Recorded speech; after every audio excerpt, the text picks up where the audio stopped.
उद्या येणाऱ्या दिवाळीबद्दल नेहमीच बोनस ज्याला म्हटलं जातं, आणि बोनस म्हणजे नेमकं काय, तर आपण पाहिलं आहे की जर 12 महिने धरले तर 12 महिन्याचा 12 पगार दिले जातात. पण मग म्हणजे ह्याचे सगळं बोनस हा शब्दच किंवा त्याचा इफेक्ट हा डॉक्टर बाबासाहेब आंबेडकर यांनी आणलेला हा इफेक्ट आहे की ज्यावेळेला बरेच खालच्या वर्गातली लोक काम करायची आणि त्यांना वाटायचं की आम्हाला आता काहीतरी दिवाळीला वेगळं मिळालं पाहिजे, पण ते देऊ शकत नव्हते कारण ते इकॉनॉमिकली ते सिस्टम बसत नव्हतं.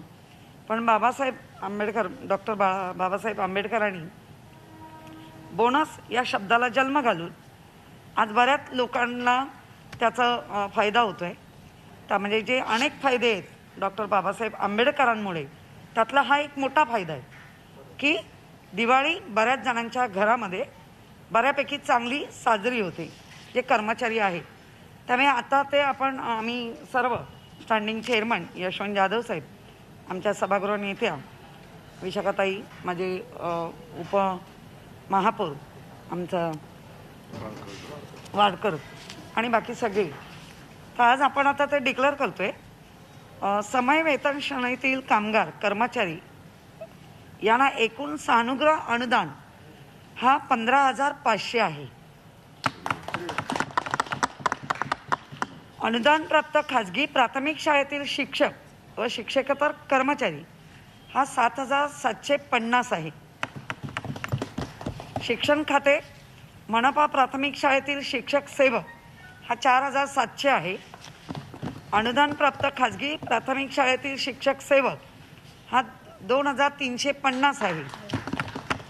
सामाजिक आरोग्य स्वयंसेविका ज्यांना CHV म्हणतो आपण, ज्यांचं फार मोठं या कोविडमध्ये योगदान होतं, त्यांना भाऊबीज भेट रक्कम असं त्याला एक नाव दिलेलं आहे अख्ख्या महाराष्ट्रात आणि आपण इथे पण. तर त्यांना आपण 4,400 हे दिलेलं आहे. आणि येणारी दिवाळी ही कोविडमध्येच साजरी होणार आहे, त्यामुळे जे इतर सणांना लागलेले नियम आहेत ते यालाही लागणार आहे. म्हणजे आता मुख्यमंत्री ते नक्कीच डिक्लेअर करतील, आरोग्यमंत्री टोपेसाहेब तर डिक्लेअर करतील, पण आपल्या सर्व कर्मचाऱ्यांना याची सानुग्रह अनुदानाची भेट देऊन सर्वांना येणाऱ्या दिवाळीच्या हार्दिक शुभेच्छा.